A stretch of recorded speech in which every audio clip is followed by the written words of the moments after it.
To fix this problem, what you have to do is to head straight to your phone. Then after that, when you get to your phone menu, tap on the app for some while, tap on application detail, and you are going to get to this place. When you get here, tap on force stop, then you tap on OK. After that, tap on storage and cache, then it clear the cache. So tap on clear cache to clear the cache.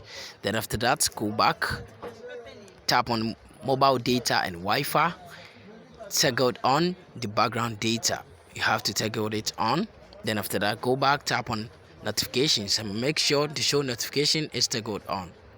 After doing this, head straight to your phone menu again. Try to search for Google Play Store. When you find Google Play Store, just try to tap on it and search the name of the app. After that, tap on update to update the app.